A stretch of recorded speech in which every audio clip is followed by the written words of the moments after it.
Oh, here we go. All right, there we are. Now it should work. Come on. Welcome, everybody. Welcome. Glad you are here. There, we made it. Had a couple technical difficulties, but not too bad. We're only 1 minute late. I kept pressing start, go live, go live, go live, and it kept being like, nah, we're not gonna do that. Had to refresh a couple times, but we got her done. I saw something about you can't hear me. Can you see and hear me now? Yeah, sound is good there. Okay, cool. Thanks. Yeah, not sure why it was glitchy at the start there, but sometimes it is. All right, welcome everybody. Glad to have you here. I'm Dan, your friendly fishmonger. We do this live fish geek session every Wednesday night at 7 p.m. Mountain Time. I think Jeff Rose went a little earlier. Hopefully he's doing well. Haven't seen him in a while. And I think Wild Fish Tanks went a little earlier too. So if you're looking for some streams to fill in the blank that Corey left, I think they're going. If anyone here goes before me, let folks know. Shout out your stream so we know what's going down, since there's been the day change with Aquarium Co-op stream to Thursdays. So that frees up the slot right before me. So we've got some cool stuff to share with you today. Let's see here. Where do we want to start? So we're going to do a giveaway. We're going to give away some Scarlet Badis, which is a fish I'm sure most of you know and love, but we can talk about them in a second. So we'll get to that giveaway in just a second. First off, though, I want to report something, something good. Not like I'm going to report you to the principal, but something good. So we had two things of feedback a couple weeks ago in the chat. One was postings on getgills.com that don't have images should not be at the top. So we made that happen. So if you go to Get Gills now, you'll see all the posts have images, and then if there's any that don't have images, they're under the ones that do. So that all got sorted. The other one, though, that was a good thought was, hey, guppies need their own category because there's so many. So we did that. So let me show you two things on Get Gills.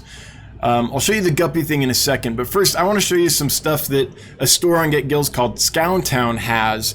I think these are awesome. They're Zephyr, which is an awesome wild type swordtail. 6 of them for $40, I think is a pretty good deal. And then the other cool live bear that they have is Nezzies. So these right here. Oh, I got to share this with you. Of course I'm not sharing. So here's the Nezzies, which is an amazing wild type swordtail. Fairly hard to find. Shorter sword, but really cool dorsal fin. And this is the Mai, which has a very long dorsal fin, is a very large fish. So anyway, I thought that was super cool. But now I want to show you this, which is we have our own listing for guppies. Let me find it.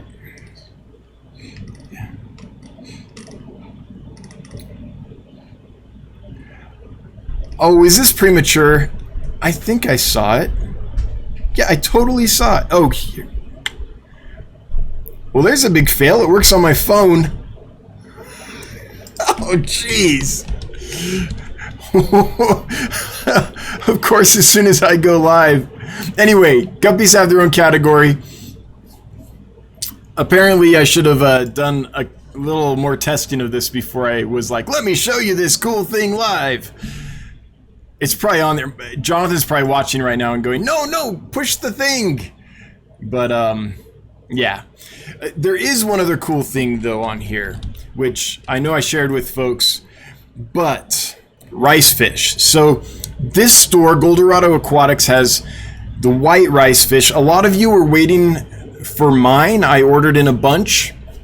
They're still not healthy enough for me to sell. And I'm down to like, I don't know, maybe 20 of them or so. Just every few days, another one just dies. And I have no idea what's going on. I've tried everything. At this point, the only thing I can think is that it's something not treatable by medicine. Maybe it's not bacterial or parasite. Maybe it's actually a virus or something that I can't treat. But this store has 6 of them for $20, which is a pretty good price. Shipping's a little pricey on these guys because they do overnight, but it's really safe. So I just wanted to shout that out for those that were waiting for the white Japanese rice fish. There's some available. Unfortunately, I'm not going to be able to get you any, at least not anytime soon. So I apologize, but I just don't sell a batch of fish if the entire batch isn't doing well, or I don't know what's going on. So even though they appear to be healthy, I don't want to send them to you and then have you have a problem. So that's where we're at with that. Let me show you as well all the fish that are going to be released for sale on Friday, provided everything between now and then goes well. But I'm confident it will, because these have all been rock solid so far. So got some cool stuff coming out of quarantine that will be listed for sale on Friday. The first is Apistogramma panduro. Have a whole bunch of these. I'm not going to be able to give you specific sexes. If you leave a note on your order and say, hey, I want mixed sexes so I can breed, then I'll try to scoop out one that is more yellow and one that isn't. And hopefully the one that's yellowish is female and the one that isn't is male. But they're just a little too early. It's not obvious yet what the sexes are. I would say without the tail, they're just a little over an inch in size right now, maybe an inch and a quarter, but not enough, not fired up enough that I can be like, oh, there's a male and there's a female and get you a pair. I'll try, but don't order if you're like, I need a male and a female. Like if you're going to order for breeding, get a group of like 6 or more, and the odds are good you'll end up with a pair or two. Same with these, got some Apistogramma agassizii in, at least I think they are. They're still not colored up. I can't sex these either. They're about the same size as the Panduros. There are a couple that are starting to get some color coming in, but not enough that I'm comfortable sexing them. I'm sure that Apistogramma geeks could come and take a look and be like, oh yeah, you could sex all of those. But I'm not as versed in Apistogramma, I at least at the juvenile stage, in sexing them, so I'm just not comfortable doing that because I'll get it wrong and I'll disappoint you. So same thing with those. Now these are awesome. Pseudomugil ivanstaffi. They are looking great. They've been rock solid, really neat blue eye that you just don't see very often, and I'm so happy to have them in and have a batch that's doing great. So those will be available. Johanni, like, save me. Order them all. I'm going to be selling these super cheap just because basically it costs, just because I want to move them. Because I didn't mean to order these. I like the fish, but I'm not set up for Mabuna. And so they're doing great. They're healthy, no losses. So if anyone here likes Malawi cichlids and wants a big batch of Johanni, I can get you a big batch. Now, they all look blue to me. I don't see any yellow ones in there. So I don't know if they're all males or if they're all like a blue morph or something. I'm not that versed in Johanni. Some of them have egg spots on the anal fin, some don't. Some look really vibrant blue, and some look kind of blue but are less vibrant. I don't know if that's subdominant male or a female of some kind of blue color morph. I don't know, but it really surprised me that they all came in blue, because my understanding is that they start yellow and then the males turn blue.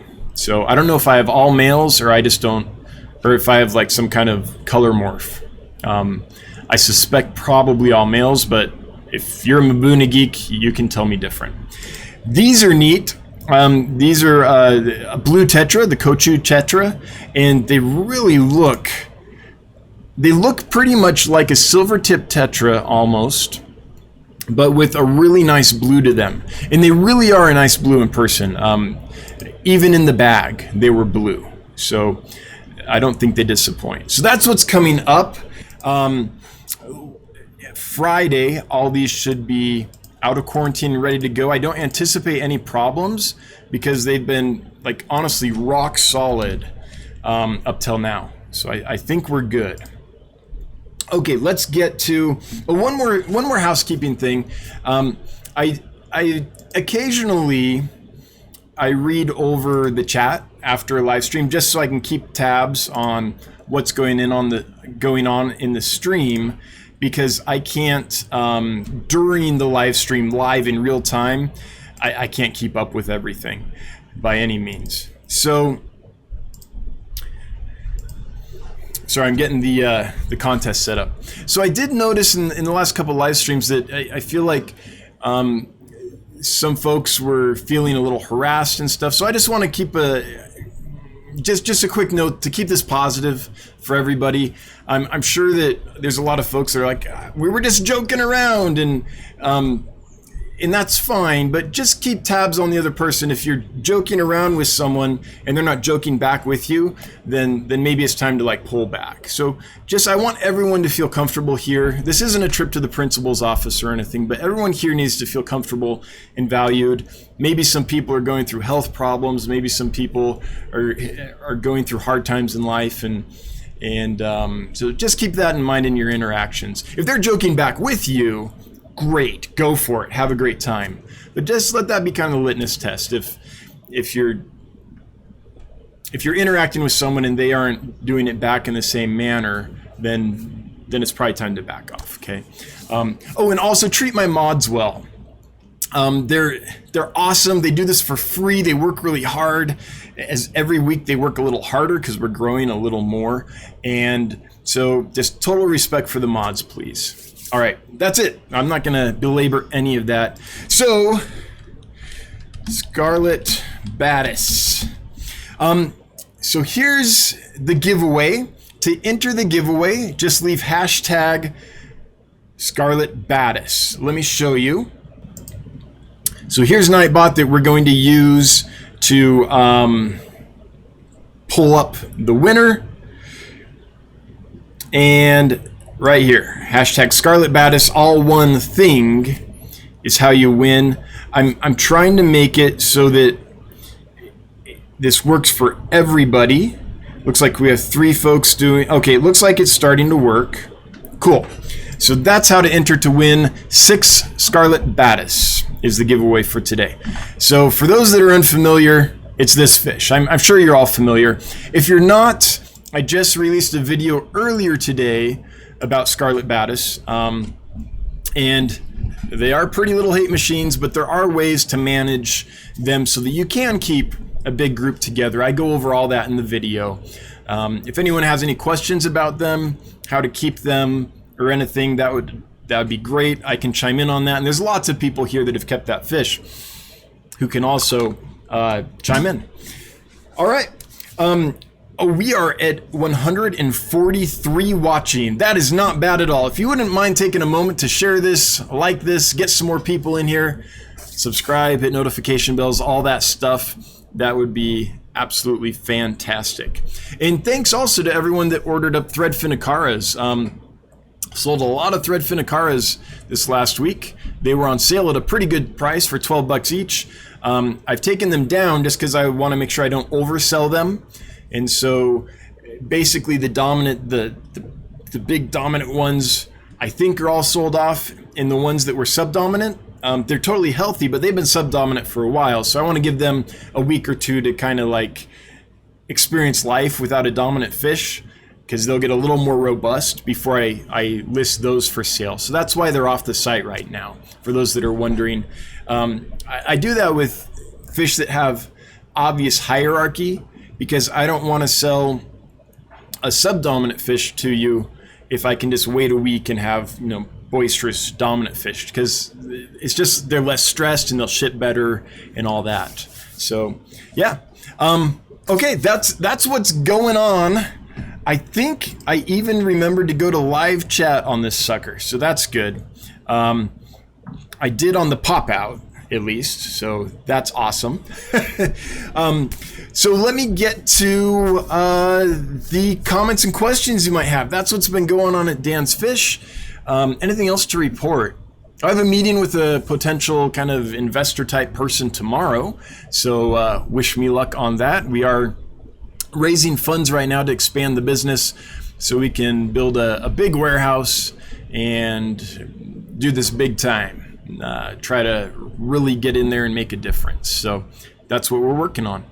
All right, I'm going to scroll up, look for questions and comments that are addressed to me, highlighted for me, and let's get this chat show on the road. Rockford Fish Keeping, how big are the Johanni? I'm going to say about 2 inches. is my guess. Tip of the nose to end of the tail, 2 to 2.5 inches, maybe. Yep. Am I right, Rockford, that they start yellow and then turn blue? They don't start blue and then turn yellow, right? That would make no sense. But correct me if I'm wrong, though, in my assumption. L Flower 1 stars. Care for his fish like a doctor. Yep, I try to, although a doctor actually has medical training. So I'm definitely not a veterinarian, but I do my best. I work really hard to get the fish healthy before I sell them. Rockford Fish Keeping. No egg spots mean male. Rockford, I thought that the egg spots were the male, because then the female goes to suck up the egg from the anal, the egg spot on the anal fin. She goes to like try to suck up that egg spot as if it was an egg, and I thought that's when he fertilized the eggs that were in her mouth. I thought it was the opposite. I thought egg spots means male, no egg spots means female, from what I've seen. But again, I used to know a lot more about cichlids because I worked at a place that sold just tons of them. But it's been a little while, so I could have got my wires crossed. But I remember watching them do that when they spawned, though. Richard Crackle, are electric blue Johanni, Melanochromis Johanni, they are blue both sexes. Oh, they are!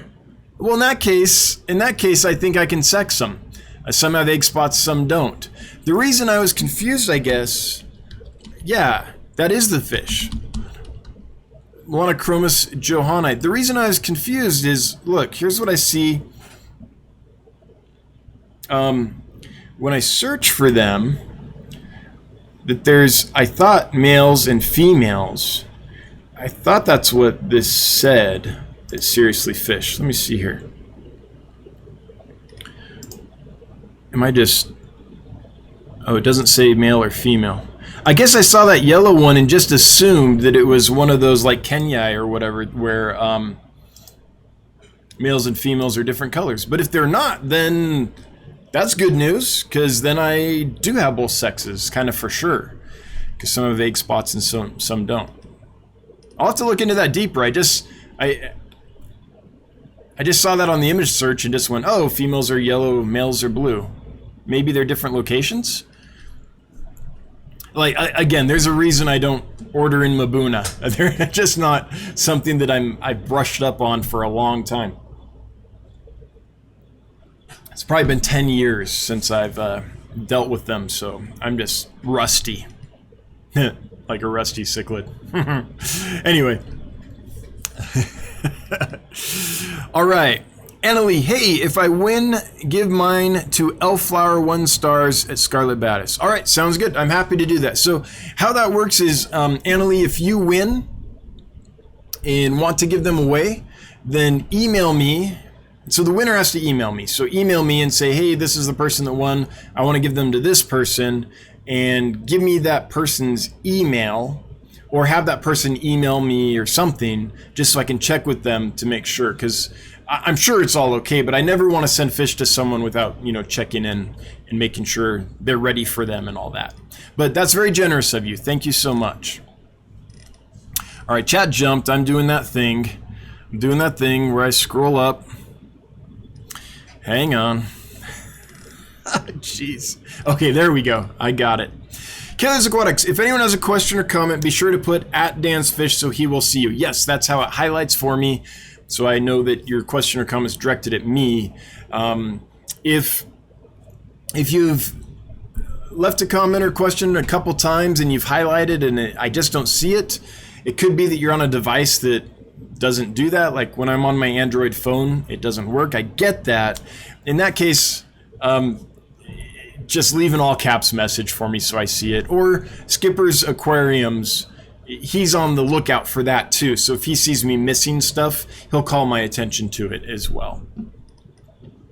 Carrie yelling, hey, good luck on your meeting. Thank you, Carrie. By the way, Carrie, I looked it up. You were the first purchase from me ever on Get Gills. I think that's a true statement. So thanks so much, man. I just realized that the other day.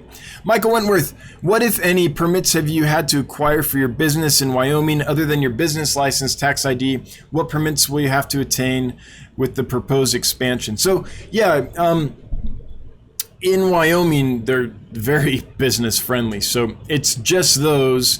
Also the import licenses and things, but those aren't state. So there's state level permits and there's federal level permits, right? So there's those. There's forming the LLC or whatever with the Secretary of State. And then the permits that I'm going to have with the expansion are basically water rights, dealing with the right to draw water from a river and return that water to the river. And I think that's good. That doesn't bother me because I think that should be, I don't want to say highly regulated, but that should be monitored. We never want to be in a situation where we're contaminating the river or drawing so much water out of it that it's affecting the ecosystem. So I'm totally fine with that. But that's pretty much it. It also depends on if I build in the city limits or outside the city limits. If I build in the city limits, then there's a little more permitting. They have to approve the building and all that stuff, that it's up to code for the city. If it's outside of the city limits, then there's really kind of nothing. Maybe a county inspection, but there's no, a layer of permitting is gone at that point. So there is a spot just like a quarter to half a mile outside the city limits that I really like, that could work or could not. It's, I mean, I have to see what the draw could be at that location. But before I do anything, I have to raise the money. So, all right. Nathaniel M. Upgrades are great. Good luck, Dan. Thanks. I'm excited about it. Shelby Ray Lane. Positive vibe sent. Thank you, Shelby Ray Lane. Yeah, it's going to happen. Like, I'm going to make it happen. I don't know the exact path yet. I have spoken to some folks, and I know that there is some backing available and things. So,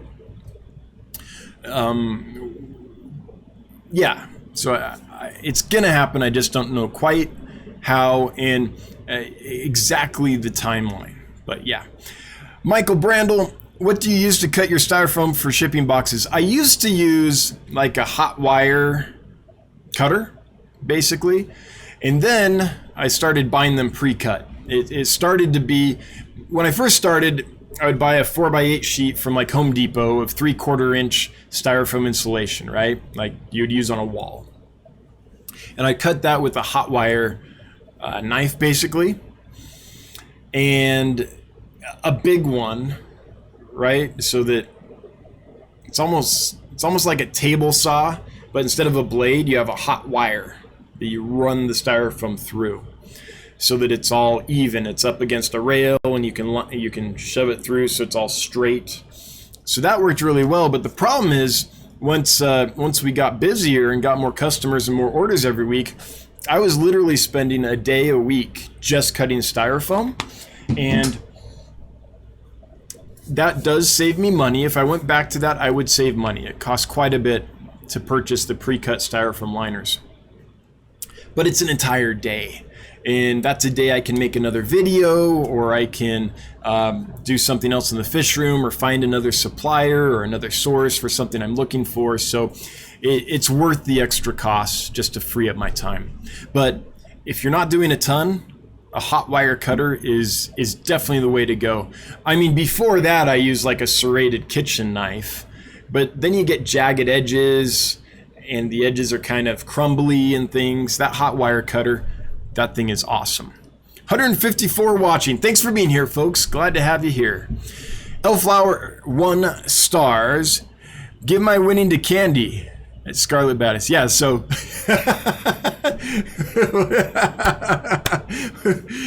that's funny. All roads eventually end at Candy, right? Gary's Aquatics. Can we just skip the giveaway? And you can just ship them out to me? Yes, of course, for a price. What am I selling them for? It's a pretty reasonable price. I think they're like $6.50 each. Let me look. Badis. Yeah, $6.50 each for like well acclimated, not fresh import, doing really well, rock solid Badis. I think that's a good price. So we can do that, Gary, for $6.50 each, no problem. Max, are your Scarlet Badis finicky eaters? From experience, these little fish can be frustrating to feed. They're not finicky if they're eating live and frozen.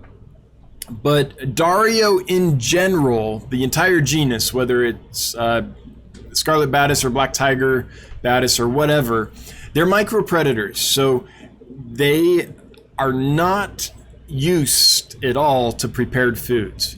That being said, I did have someone reach out in the comments on the video I released earlier today and say that they had theirs eating tetragranules.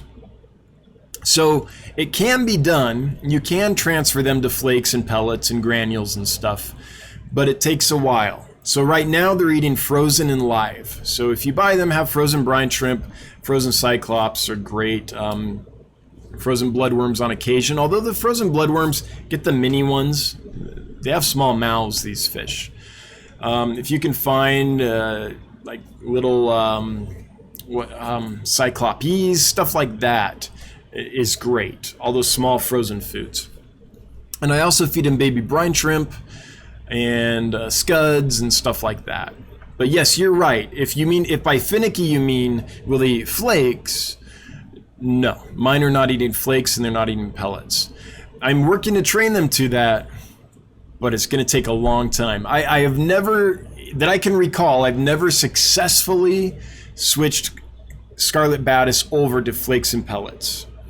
But since I've heard some other folks have, I'm going to keep working at it. And maybe in 3 months, right when I'm about to sell the last one, they'll finally do it. I don't know.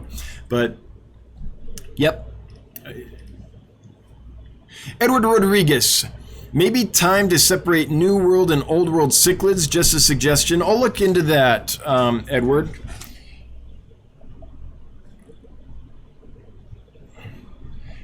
I know that guppy thing works because I did it earlier. But so I just stormed the front with all the confidence in the world and realized, oops, I don't have my armor. That's what happened there. Yeah, Edward, I'll look into that and I'll see what those numbers are. If it's getting too clogged, it very well might be time to do that.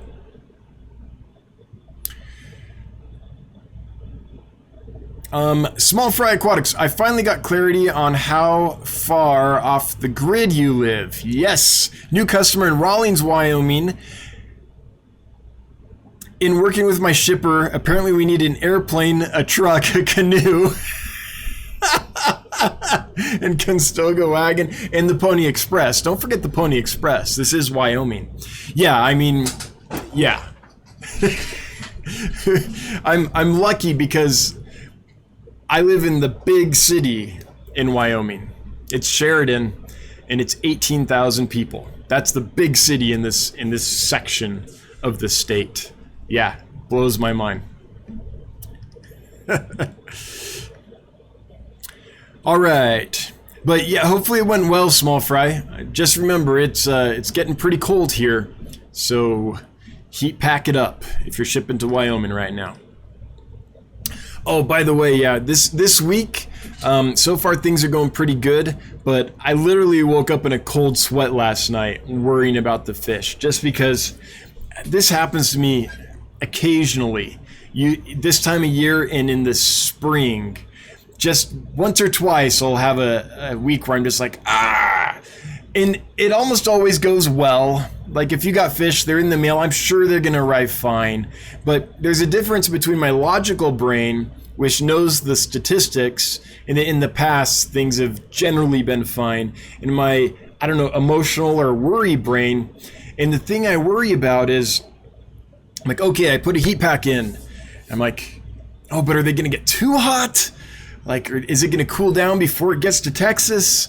And the other funny thing is that like Thursday, when they're probably going to arrive, like Wednesday, it's fairly warm in most of the United States. Thursday, a lot of the United States is cooling down. So if they get there Thursday, are they going to be too cold or too hot? Because the weather's changing in transit. So everything's going to be fine.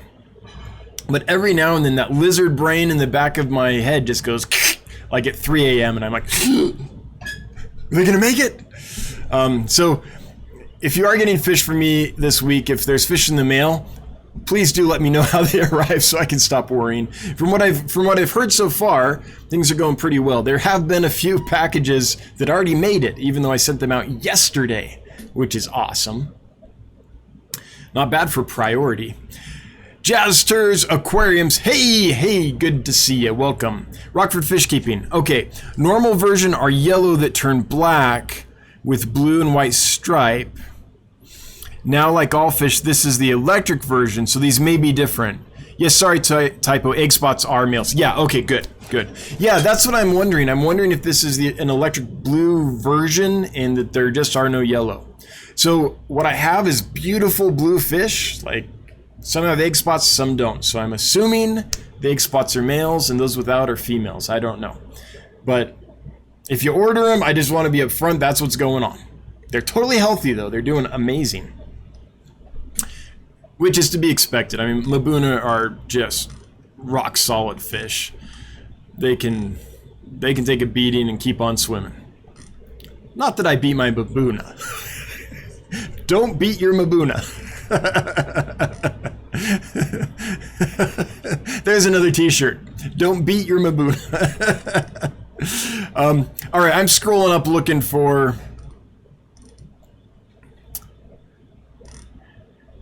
the comments because it jumped on me again. Sorry about that, folks.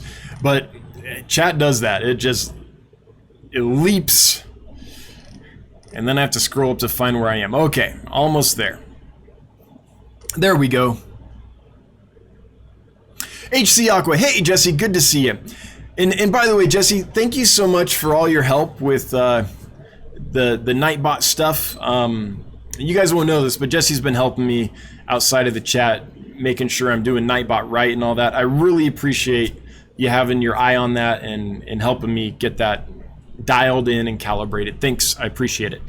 Okay, oh, good question. HC Aqua, can you get in Rhinogobius how do you, I don't say this word out loud, the species name. I always just read it, and I read it as zoo, but I'm sure it's like joie or something like that. I don't know. But the Scarlet Rhinogobius. Man, I can. And if you want them, if anyone here wants that fish, let me know. But they are seriously going to retail for like 75, 80 bucks a pair. So a few weeks ago they were available. Like every few weeks I can sometimes find them. Not all the time, but they come up. I haven't bought them though, just because I'm like, man, 80 bucks a pair. It just feels like, I mean, they are spectacular. Like, I think they're worth it. But I haven't brought them in because then I worry that I'll bring them in and A, they'll not do well, or B, they'll do well, but I'll list them at 80 bucks and people will be like, 80 bucks? And I won't be able to sell them. But there is one supplier that gets them in with some regularity. There is another supplier that I suspect has them, but there's language barriers and things. They have some amazing Rhinogobius, lots of them, but they're pretty expensive, and without knowing exactly what they are, I'm just reluctant to order them. Not the zoo or joie, however you say that, I don't know. Not that one. That one I know what that is. But yeah, so I can get them. They're just super pricey, which was why I haven't. Brian Neppel acquired 5 angelfish at 3 inches. I am unable to sex. Oh yeah, so angelfish, in my opinion, you haven't really sexed them until they spawn. Sorry, let me finish reading your comment and then I'll get into this. How long would it take for me to possibly see some breeding pairing activity to determine if I have possible pairs for breeding? Yeah. Okay. So you know this. Yeah. So, but I get this question a lot. Can you sex my angelfish? And they send me a picture. No. Until they spawn and successfully spawn, you don't know what they are. And I say successfully because sometimes two females will spawn together. You'll be like, it's a pair. Yeah, but it's not the kind of pair that's going to give you, you know, viable babies, if you know what I mean. So it could be tomorrow. Sometimes you get angelfish or any fish, you move them to a new tank and they spawn like within a few days, just because that change of different water parameters stimulates the spawning process. It's like a big rainfall after the dry season or something, right? Just different parameters kind of shocks the system into spawning a bit, cues them into that. So it could be really soon. There's no way to tell. Or they could be that pair that takes 6 months to settle in and then start spawning. But I would suspect if you have a pair and they're fed well and water parameters are good and they're kept warm, if you keep them at like 85 degrees, they'll spawn a lot quicker. I would guess within a month to 6 weeks they'll have settled in and start doing their thing.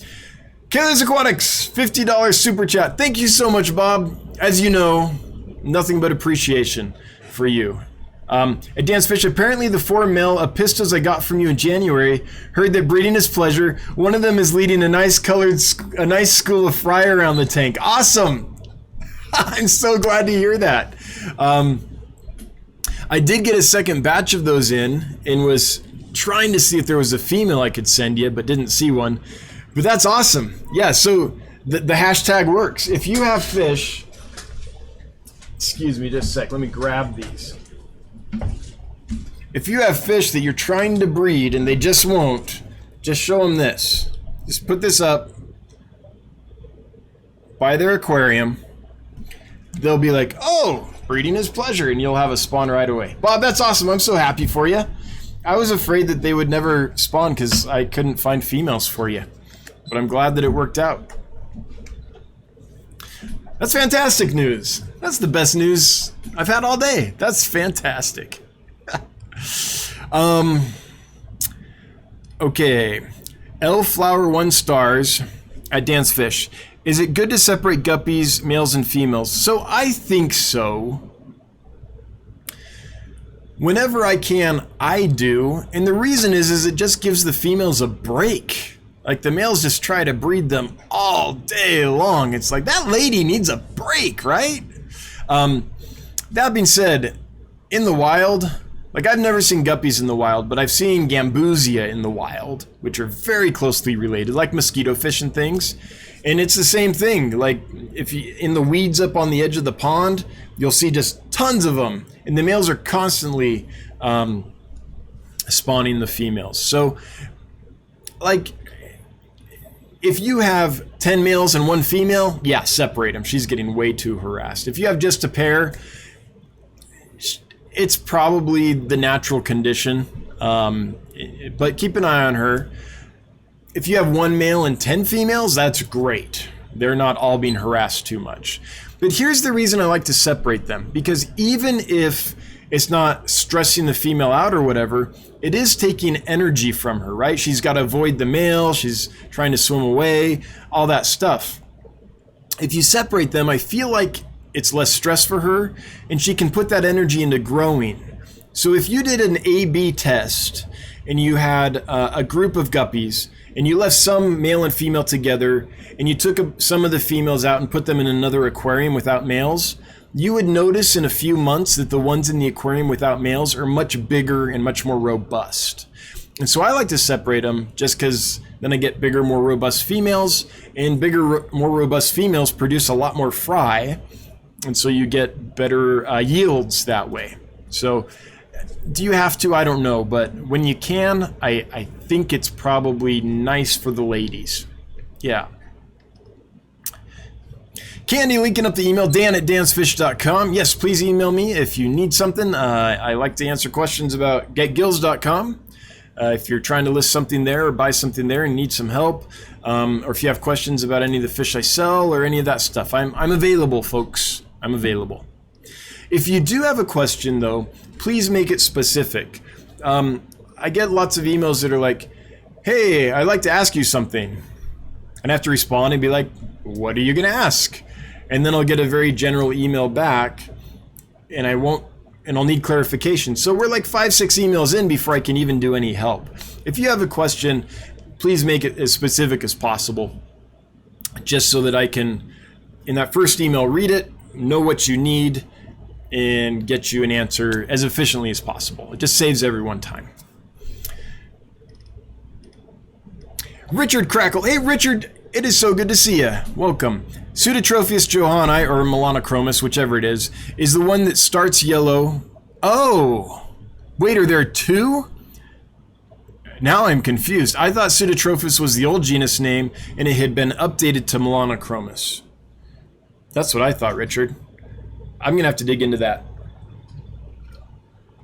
Again, it's been 10 years since I've messed with Mabuna. So my brain is having trouble updating.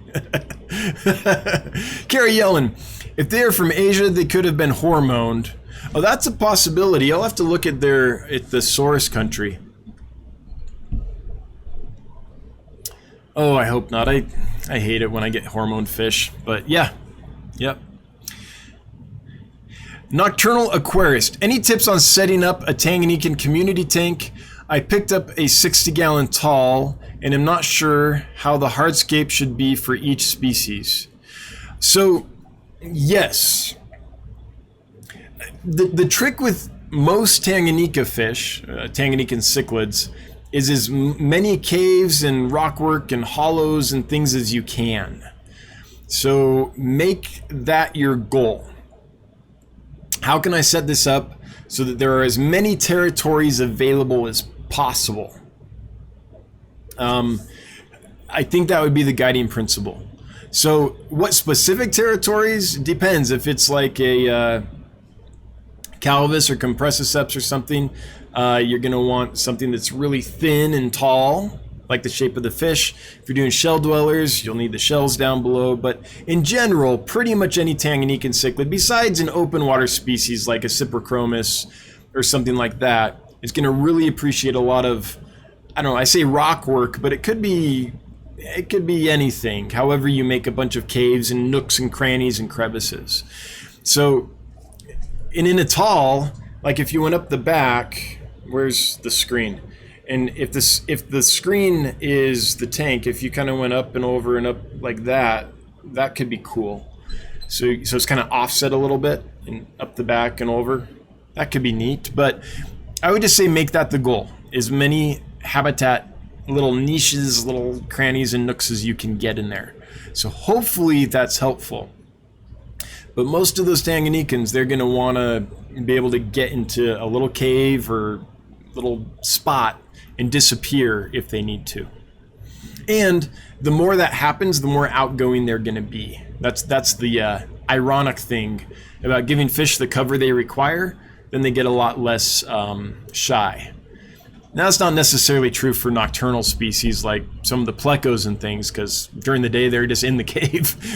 Sometimes they come out at feeding, but in general, that'll really help you out. So nocturnal, of course, I hope that's helpful. That's very general. Fish tropic. I did a Google search on that, and it was like, oh boy, I don't know if I wanted to see this. But now I know what that is.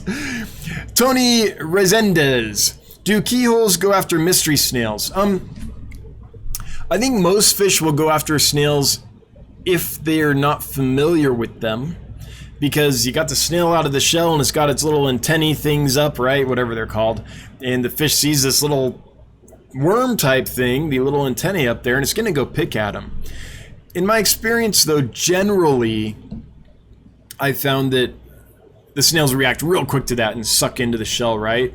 And after a few times, the fish learns that it's not worth it and kind of starts leaving them alone. That's not true of all species, but I haven't seen keyholes go after snails more than most other species or anything. So I would suspect that if the snail is new or the fish is new to the tank that has snails in it, that it would probably stop going after them after a few attempts, after a few days. I've never tried it though, Tony. Not that specific combo, but that's my instinct of what would happen there. New Mexico Aquatics. Actually, I think, yeah, my keyhole cichlids are in with ram's horn snails, and they're all doing fine. I mean, that's a different snail. That's much smaller, but they're doing great. Okay, now I can get to Little Bobby. New Mexico Aquatics.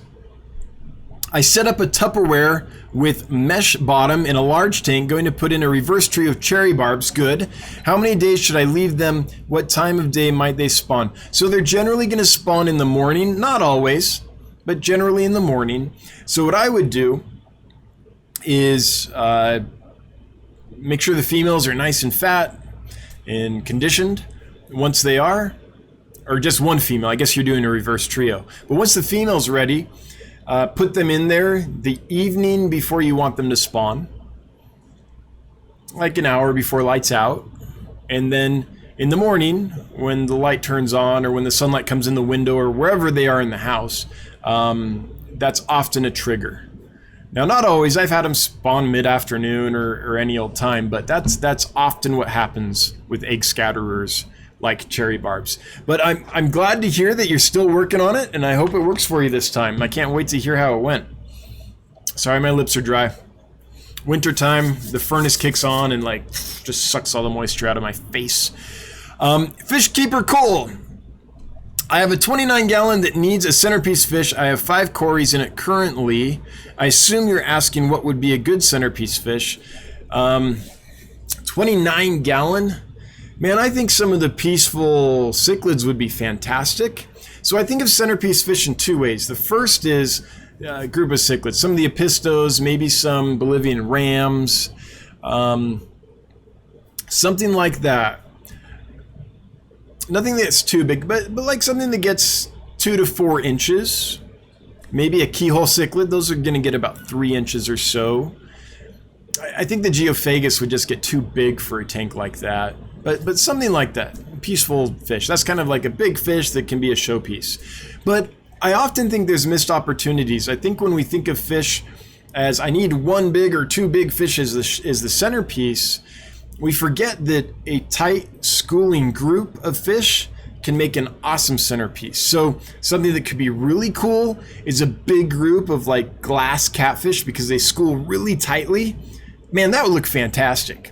A big group of like African glass catfish.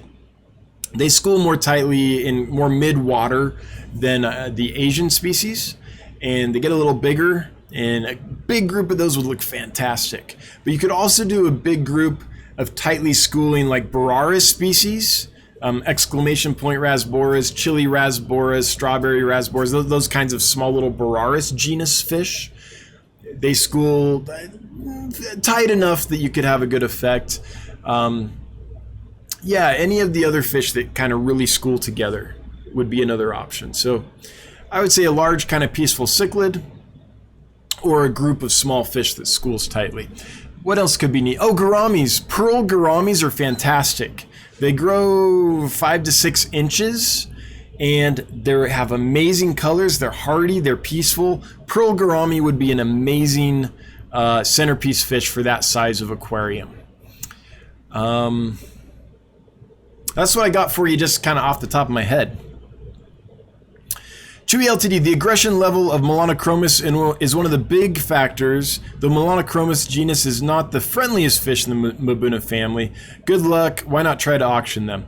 Auctions are a ton of work. I'm just going to list them at a really low price, Chewy, and hope they sell quickly. And if it comes down to it, maybe I'll auction them. But there's some extra steps in auctions that I'd just rather avoid. If possible. But yeah, Melanochromis are pretty aggressive. Thankfully, from what I remember, Johanni are less aggressive than some of the others. Like, is Erotis one of those? I think Erotis is the real killer of that group, if I remember right. If it's in that group. 175 watching. That's amazing. I think our record is something like 178. We're at 176. If we could, 177, if we could break this, is that right? Kaler's Aquatics, I think it's 178. 180. Boom. Look at that. 181. Ow. This is great. I think we just set a record. Killers Aquatics would have to confirm that because I don't remember, but I think it was like 178 was the record. All right. Skipper's Aquariums, Alex's Fish Room. Thank you, Thomas, for bringing this to my attention. Sorry I missed it, Alex. Breeding and keeping snakes. Okay, what? Breeding and keeping snakes, breeding white clouds with all green fins. Is that possible? Well, if you're doing it, it's possible. I've never seen a white cloud with all green fins, but I haven't seen all white clouds. And there are different color morphs coming out of white clouds. I wouldn't say all the time, but people are breeding different lines and things. They're also occasionally discovering different species of white clouds. So is it possible? If it's happening, it's possible. Man, make a video, share some pictures at the Get Gills Facebook group. I'd love to see that fish. For those that aren't a member, if you're looking for a friendly Facebook group that has a lot of, I would say, knowledgeable hobbyists in it, but also some beginners and stuff. But it's not a group where you're going to go and be like, oh, this is like all super beginner questions, like how do I cycle an aquarium and stuff like that. Get Gills on Facebook is, I think, a good group. It's got something for everyone. If you're a beginner, come and ask your questions. That's totally fine. But most of the people in that have some, knowledge and are asking questions that might be more interesting to folks that are a little more advanced in the hobby. Now, please don't feel like you have to be advanced in the hobby to join the group. You don't. You can ask any question you want. But I've been in many Facebook groups, and often I just get burned by, I'm like, this is the 10th time this week I've answered how to cycle an aquarium, right? So it's just nice to have an option, I guess. Also, it's a good place if you have good experiences with sellers on Get Gills to talk about it, or bad, talk about it. Or if you're a seller and you have like a horrible experience with the buyer, you can reach out and be like, hey, any of you other sellers here having troubles with this person? And if 5 people are like, oh yeah, I had a real problem, then we know. And if no one else has had a problem and they've ordered a bunch, then it's like, okay, this is just an off thing. Don't worry about it. Like, it's just an informative place to be. 182. This is fantastic. 182 watching. Thanks everyone for being here. Great to have you here. Mega Mindy Lou, my new video this week on large pleco in the San Antonio River. I know. Friends have told me they removed them. You can clearly see the guys cleaning the walls of the river. What happens if we left them? Well, once they're in, it's like Florida too. Once they're in at any kind of population mass, I don't know if you do eradicate them. You try, but can you ever get every last one? It's really hard to, that's why they're called invasive. And this is why it's so important to not release fish into the wild. Once they're established, eradicating them can be nearly impossible. Unless it's like just in a closed system that doesn't connect to any other water system, then you can drain it or poison it or other horrible things, and you might get lucky. But no, like the carp in the Mississippi, they're there to stay. The plecos and all the cichlids and things that have been introduced into Florida, they're there to stay. Like they're not going to be eradicated. Maybe someday a scientist or researcher will come up with a way to target the DNA of a specific species and eliminate it, but we are not, that's science fiction at this point, right? That's not happening that I've heard of, not successfully. So yeah, it's just a tragedy. It's horrible. Noob Fubu, that's what I'm going with. How much do you actually charge for shipping fish? Well, if you order $100 or more, nothing. It's free. If you order, if I can ship them in a small box, I can fit about 6 small fish bags in a small box.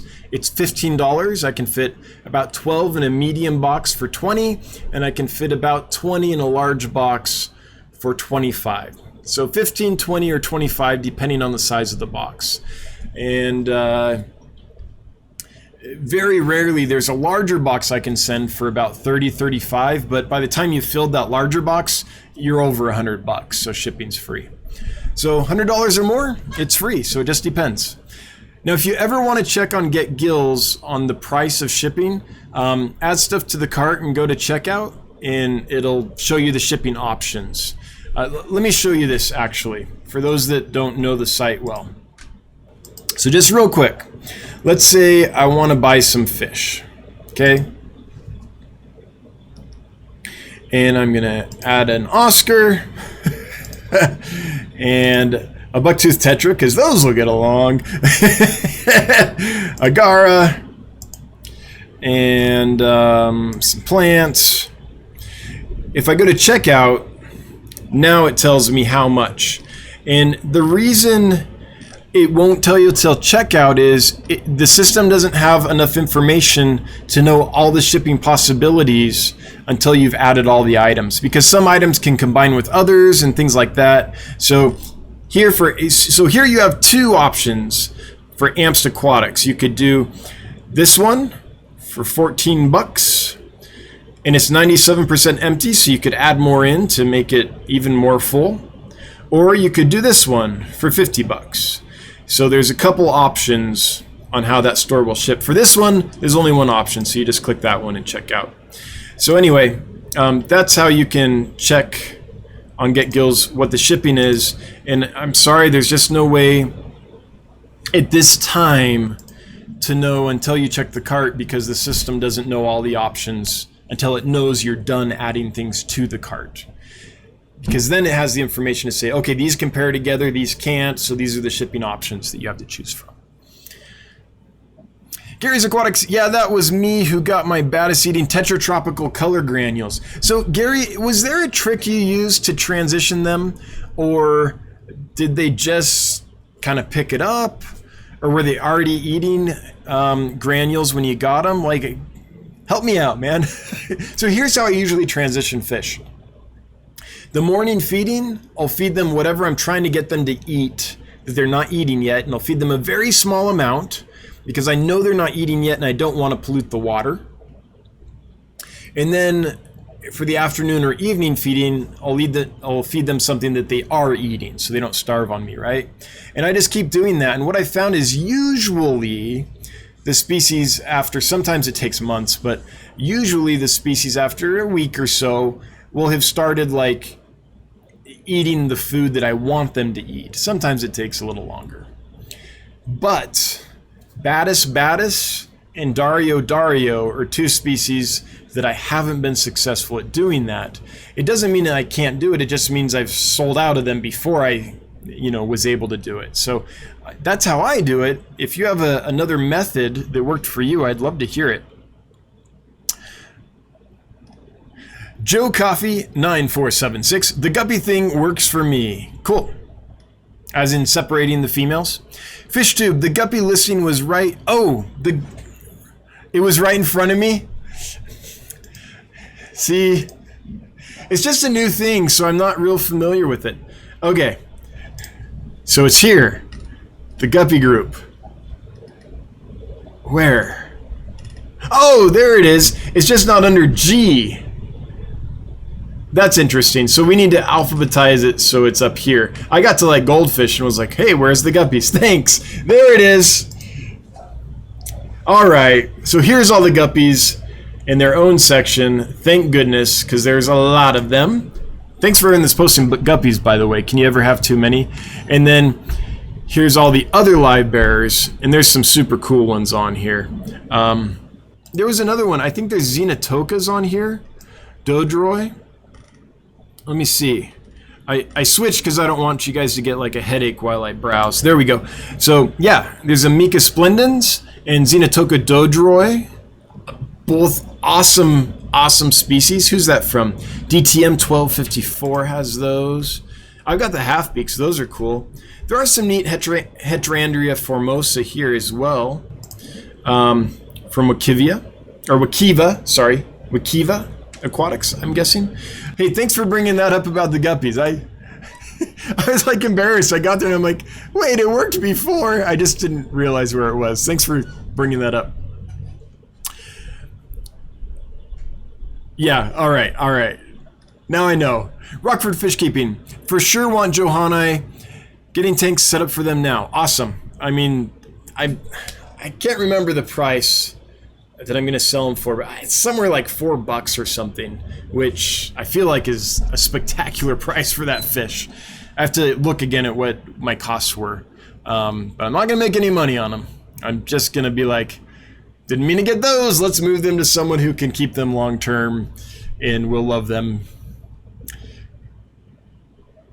Max, I've had some success feeding Rapashi to Badis. Awesome. Awesome. That's good to know. I haven't. Well, I take that back. So I did have a group of Badis, and there were like two or three left in the tank for like a year. And I sold them all. So I stopped feeding frozen and live foods as much because I put in another fish that eats flakes and pellets. And then after a few months, I saw, oh, there's a Badis in there. And I got in there, and there were like 2 or 3 in there that I hadn't seen that were just hanging in the tank, and I didn't know. And they must have been eating flakes and pellets at some point because they were fat and robust and happy. And so I guess I have had Badis eat some stuff, but I didn't know I had done it. I didn't transition them on purpose, so I'm not sure how it happened. Richard Crackle, library category still has quite a few guppies in it. And do we want endlers? So so the AI, if you will, the database that we sort through, we've got to do a little cleanup on it, I think. And I thought about the endlers. I don't know. I'm torn. Because technically endlers aren't guppies, but they're so similar. I could use some feedback on that. What do you guys think? Do you guys want the endlers put in the guppy category? Is that where you would go naturally to look for endlers? Or should we keep them in the library category? Jonathan and I talked about this, and I was like, no, let's keep them separate because they are in fact different fish. But if you guys are like, no, when I go to look for endlers, I'd go to the guppy section, let me know, because maybe we do need to switch them. It's a good question, Richard Crackle. Michael Wentworth, how many Ivan Staffi do you have available? Males and females? Save some for me. Yeah, I think I have males and females. And I have, let me look here.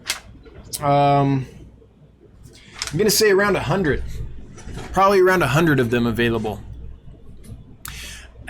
It's impossible to count them, but I didn't really lose any, so there should be about 100 there. Jess Shrimp Granny. Hey, Jess Shrimp Granny. I believe I caught a video of yours the other day. Anyway, like a live stream.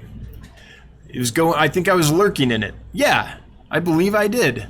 My Akara and Garamis arrived safe and sound. Awesome, a day early. Thanks so much. Glad I ordered the Akaras when I did. Yeah, well, $12 for Akaras at that size is a good deal. I'm glad they arrived safe and sound.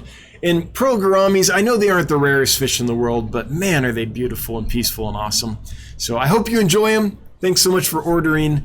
And if you need anything else, I'm around.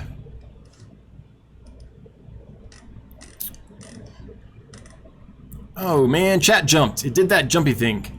Sorry, folks. Hang on, I'm scrolling. I'm looking. All right, we are at 8:04. I'm going to pick up the pace a little bit so that I am not so far behind when we finally get to the drawing for the giveaway. Oh, the top comment I can see is Dolly Vigil saying, can I put 1P puffer in a community tank and will they eat the snails, common snails? Yeah, in my experience they will. Absolutely. But can you put a pea puffer in a community? Ooh. I would say you can, but have a plan B ready. Because you might get one of those aggro pea puffers, or you might get one that is totally chill, and there's no way of knowing that until... Oh, I missed some super chats. Ooh, I better get to those. Just a sec, I'll try to do that. There's no way of knowing which personality you have until you try it. A safer thing for Snails, if you're trying to get rid of snails, might be some loaches. The zebra loaches are great at eating snails, and they're peaceful. They don't get too big. Just one more fish with Josh Spink. Found marbled crayfish babies today, at least. Hey, awesome. Congratulations. That's fantastic. Thanks for the super chat. Sorry I missed it before. I must have been like switching screens or something. I thought I saw another one that I missed. Hopefully I can catch it in a second. If not, if chat won't let me see it, then I apologize. I must be way far behind in the chat. And thank you for the super chats. If you left one and my chat jumped so far that I simply can't get to it, I apologize. I never want to do that. I am very grateful for all the super chats. Always appreciated. Never required, but they do make my wife super happy. Richard Crackle, yes, there are two species of Johannae, Pseudotropheus and Melanochromis, which is the one I think you have, called Cyaniohobobos or Electric Blue. Okay, I'm gonna have to dig in some more then. I thought I had Melanochromis, but I'll check. Yeah, I'm just way out of date on my Mabuna. Congrats, says Gary's Aquatics. Why, thank you. Richard Crackle, Erotis and the Bumblebee cichlids are the tank killers. Both are Melanochromis. Yeah, I know, I know bumblebees. I remember bumblebees and Erotis. Oh man, bloodbath, bloodbath. Ugh, Aquatics. Are you familiar with very large swordtails that are red and have green swords? No, I'm familiar kind of with the vampire one that has black on the edge of the sword, but a large red sword with green? Red on the body, green on the swords? No? Is this a wild type or a morph? But I don't think I've seen that. It doesn't ring a bell. Fishkeeper Cole, thank you for your help. I think I'll do pearl gourami or Bolivian ram as a centerpiece fish. I think I'll also use your suggestion of chili raspberries too. Cool. In that case, the pearl gourami might get big enough to eat chili raspberries. I think the Bolivian ram would be a lot safer.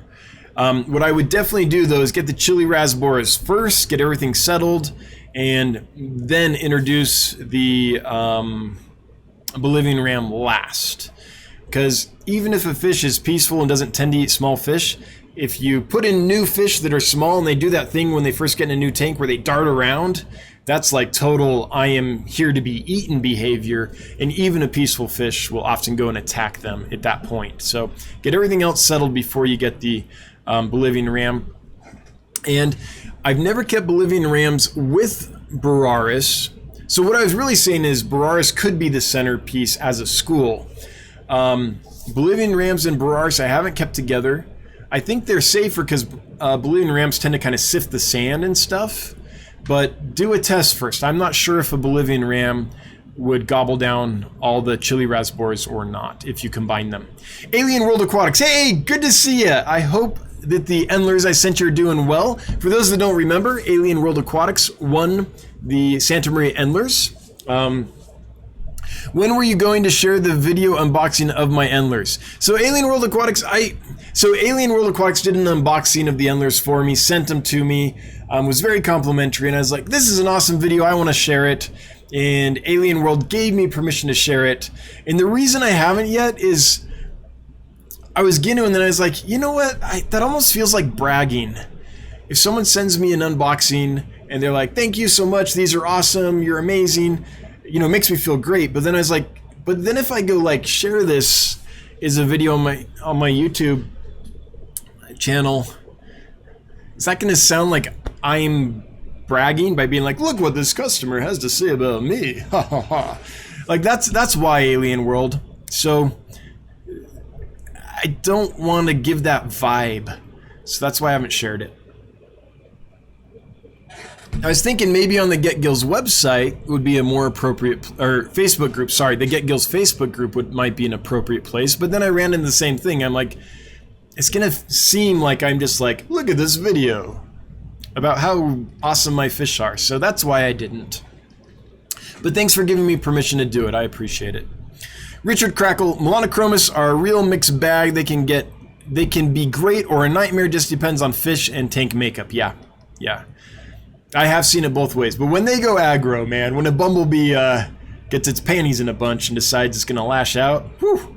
Mega Mindy Lou, the river walk is drained twice a year. Wow. I'm saying leave them and let them clean it.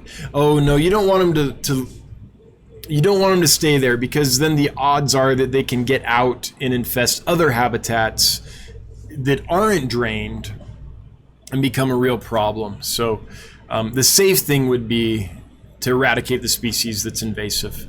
But I see what you're saying. Like, it'd be nice if they were there. They're cool to look at, keep it clean. But I think the safe thing to do is get rid of them, just because otherwise there's such a risk that they could get out if there's a heavy rain and something floods, or someone catches a few and is like, these are cool, and then puts them in another body of water or something. Yeah.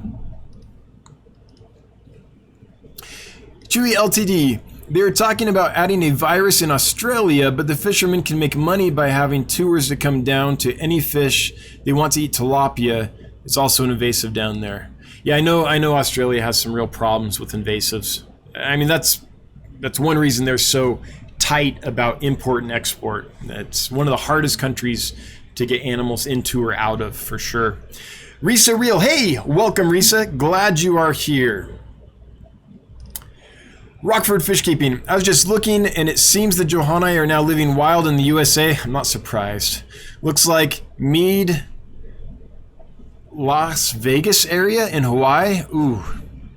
Yeah, so there's some thermal springs in Nevada and in Utah where there's cichlids in them. In fact, there's one lake in Utah that's a thermal lake that they actually like sell scuba diving sessions where you can scuba dive down and look at all the cichlids and stuff.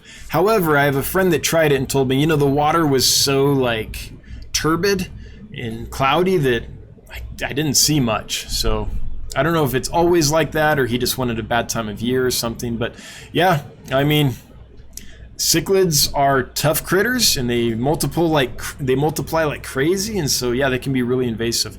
So Rockford, before I sell those Johanni, or when I list the Johanni for sale, I'll make sure there's a video linked to that listing so you can see what you're actually gonna get, since I'm so badly versed in my Mabuna right now. That'll probably be helpful.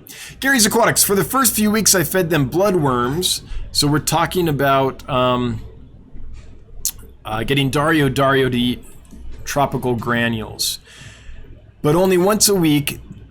For the first few weeks, I fed them bloodworms once a week. Then in between the regular feeding, I gave them crushed tropical granules. I had to crush into a fine powder. Okay. That's good to know. So maybe if I crush up like some PEE mysis pellets or something like that, that stuff tastes so good to fish that maybe that'll get them to switch. Thanks, Gary, for sharing.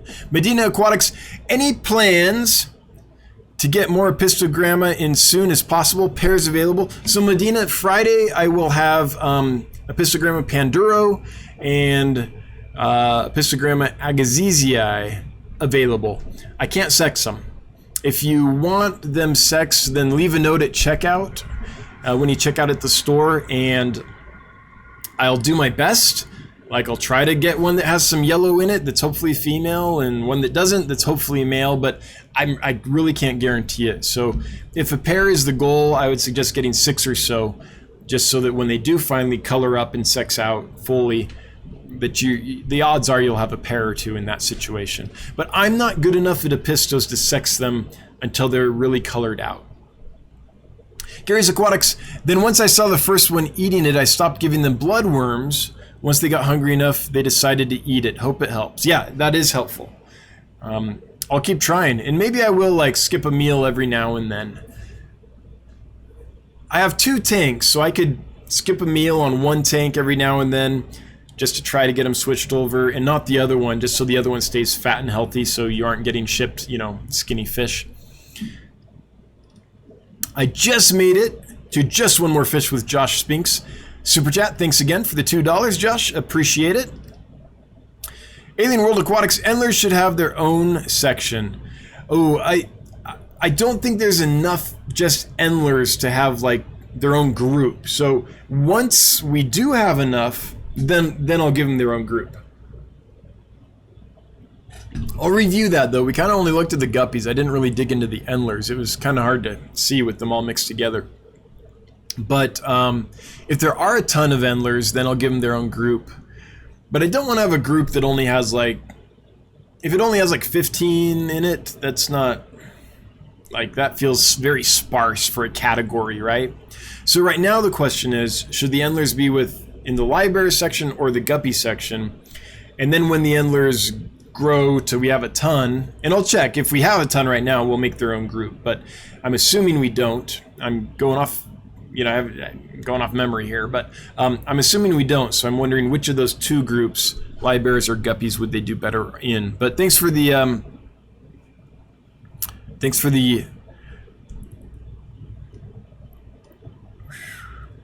comment, the input. So other people said endlers are endlers. Yes, Fish Tropic, they are indeed. So helpful, Fish Tropic. Put endlers in the guppy section. Reels, yes. Endlers, guppies, same things. Guppies and endlers.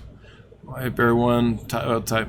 Yeah, so Jay Adams, live bears, wild type, bear. Yeah, so getting to that point of breakout, I feel like we'll get to. But when we've only got 5 or 6 wild type live bears, like those Nezzies or Mai Swordtails and Xenotoka and stuff, I feel like that's not enough to make it its own group. I feel like we need, I don't know, maybe 15, maybe 20. I'm not sure what the cutoff is. But maybe I'm wrong. Maybe it's like, no, that's hard to navigate. Even if the group only has 3 in it, we want it. But then we get lots of so many different categories with almost nothing in them. I feel like that's frustrating. Anna Lee, tanks keep separate. Are you asking about the guppy? Was that for the guppies? I'm not quite sure what that means, Anna Lee, because it's been a while. I'm real behind, but I'm sure it made sense when you posted it. Okay, we are at 8:18, so we'll get to the giveaway here pretty soon. I've promised my mods we're gonna start wrapping up at like 8:30, so they don't have to be here all night, and so I can get upstairs and tuck in my kids before it gets too late. Bathy Phila, I'd like endlers to be in the guppy section, especially because most endlers in the hobby are really hybrids. Okay. Edited category to guppies and endlers. Yeah, okay. I think that's the... I think the consensus is, for now, if they're going to be in either live bears or guppies, that they go down with guppies, and maybe it's guppy / endler. Yeah. Okay, got it. And I hear you. Everyone that's like, no, we need more categories with different, to separate things out more. I hear you. As categories grow, we will separate them out.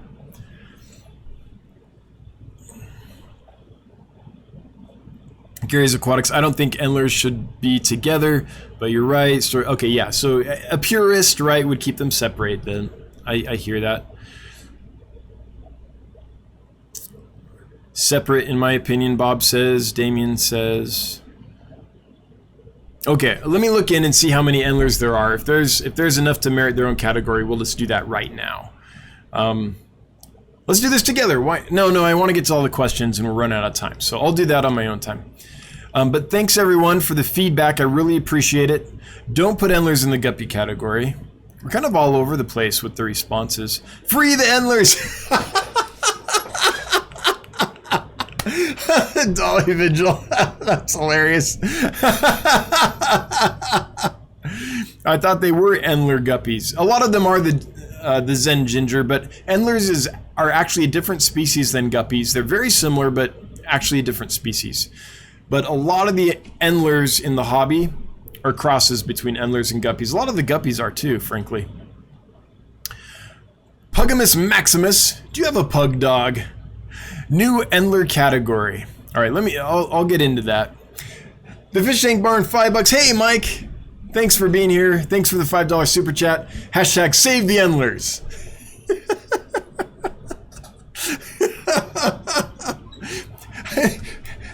Free the Endlers might become a t-shirt. Along with Get Jacked and a picture of a Jack Dempsey. All right. Rockford Fish Keeping. Put the endlers with the guppies and split cichlids into African. Yeah, so I've got that note about the cichlids.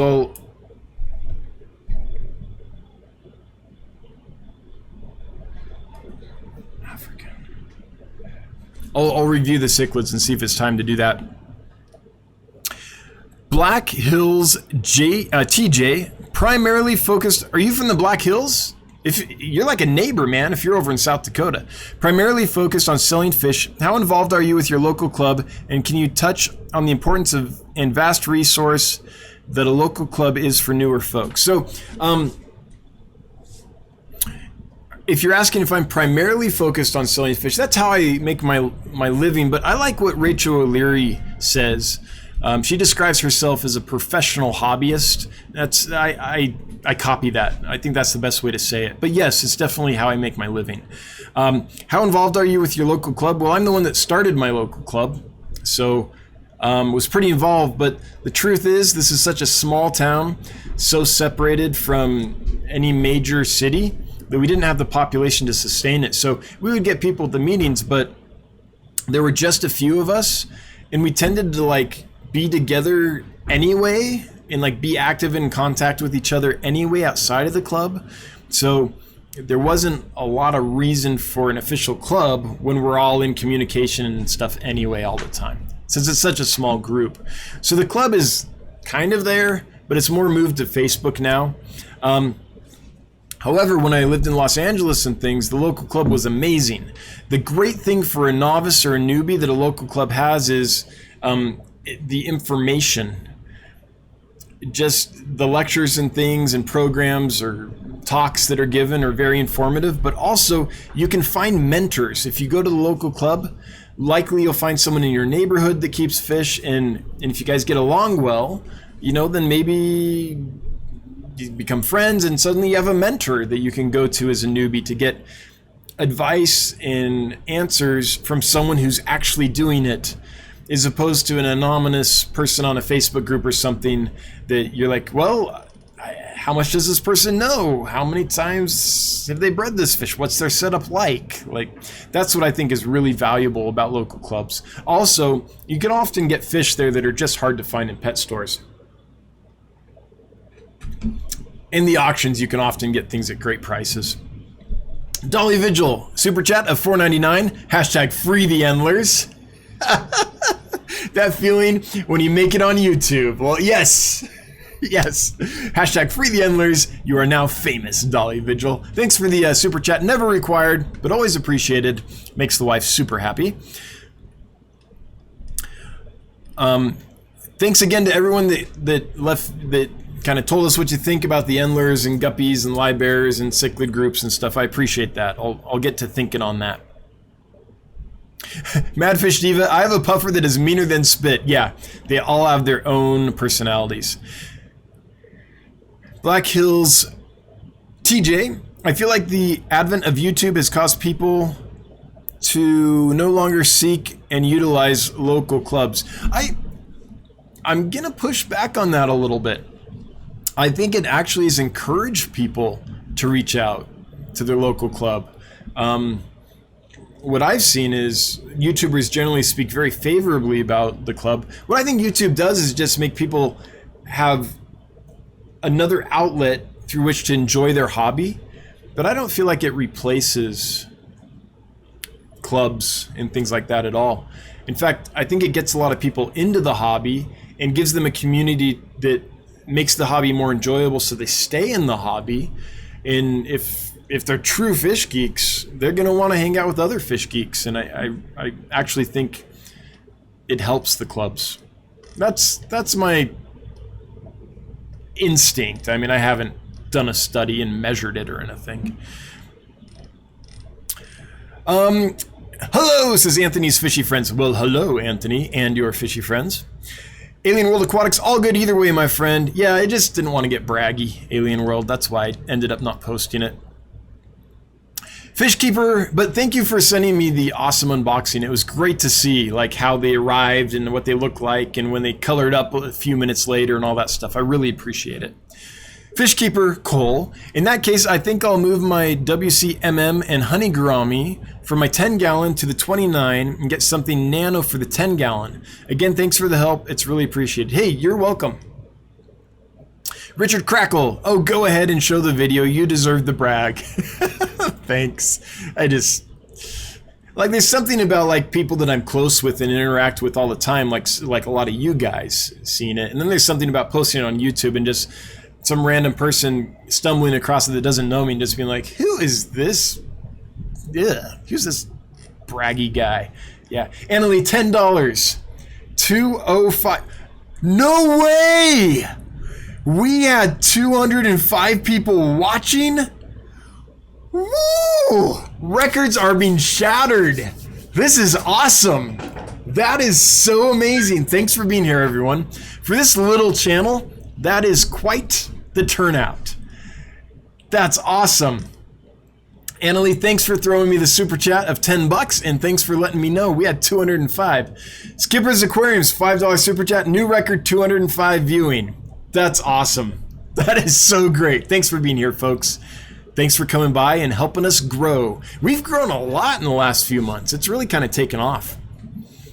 Thanks for being part of the movement? The group. New Mexico Aquatics, do you ever carry a Pistogramma borellii? So I tried to, and they sent me steel blues. So I like borellii, and anytime I can find them at a decent price in a decent sized group, I bring them in. But the last time I did, what I was sent was steel blues instead. At least I think so.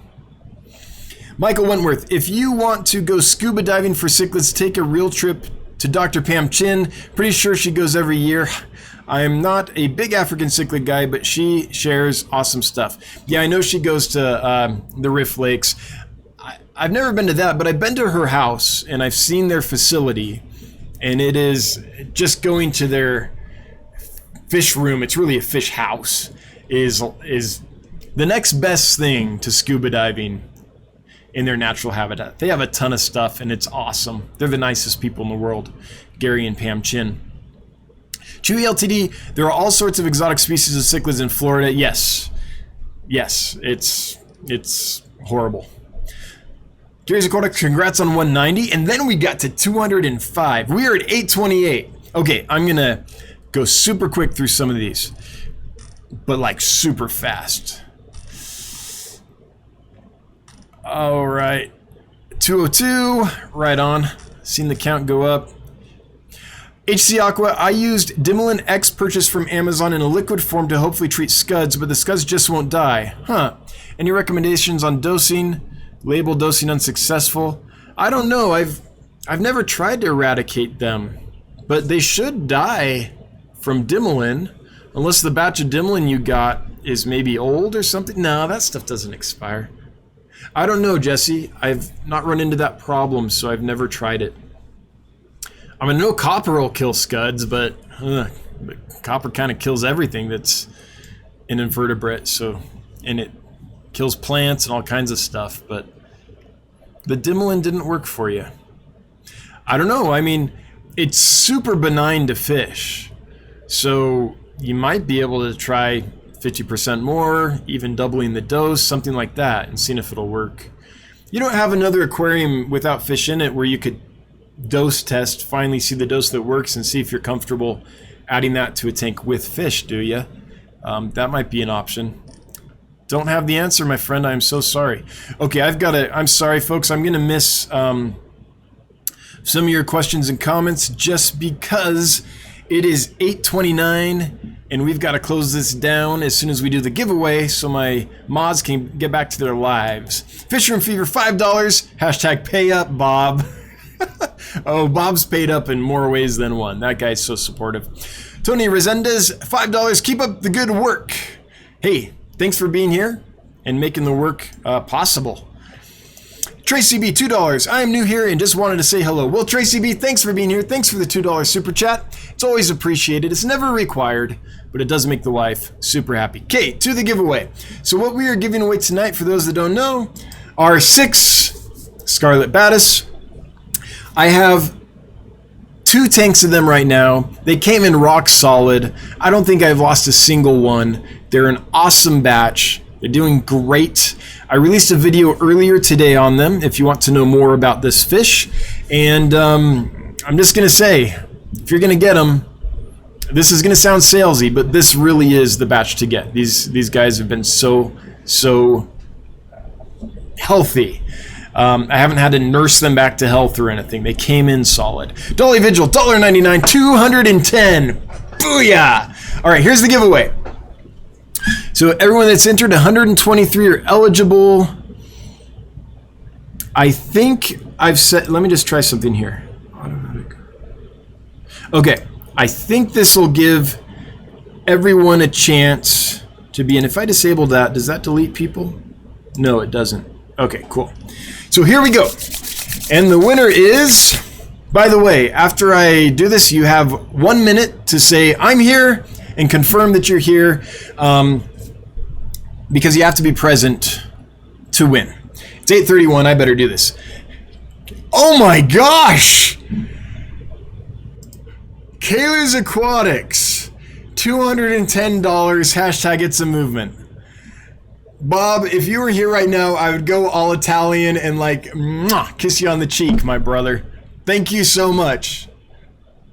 Now that I said I kiss Bob on the cheek, he'll probably never leave a super chat again. $210. That is amazing. Thank you. Brenda is going to be like geek out happy when I tell her about that. That is going to make her day. Thanks, Bob, for all you do. I don't know what else to say. Just thank you. Sincerely, I appreciate you. All right, let's roll this. Drum roll. And the winner is Michael Wentworth. Michael Wentworth, who is one of the moderators at the Get Gills Facebook page. Michael, I'm pretty sure, yeah, there you are. You're saying 216, so I know you're here. All right, so Michael, send me an email, dan@dansfish.com. If you can do it by noon tomorrow, that would be great. Saying, hey, I'm the guy that won, your first and last name and your mailing address, and I'll send these to you on Monday. Anyone else that didn't win, there's plenty available at dansfish.com. If you want these, I'm being a little salesman-y right now, I know, but this is how I make my living. So, congrats again, Michael Wentworth, and thanks again to my moderators. I so appreciate you all. By the way, mods, we're growing pretty darn fast, so if we get to the point where you guys think, hey, this is a lot to handle, we need more mods, like, let me know, and we'll take care of that, or whatever we need to do to make it so that it's fun for you guys and not a burden. Let me know. All the super chats, thanks so much. Bob Kaler, Kaler's Aquatics, $210 super chat. Just thank you. Everyone that asked questions and left comments and things, thanks so much. Kept this lively. For those that I didn't get to your comment or question, I'm so sorry. There's only an hour and a half, and I try to get to everyone. But I didn't get to everyone, and I apologize. And what else? Oh yeah, the lurkers. I feel ya. I lurk too all the time. Thanks for being here, everyone. Appreciate you all. I will see you next Wednesday at 7 p.m. Mountain Time. Have a good one. Bye-bye.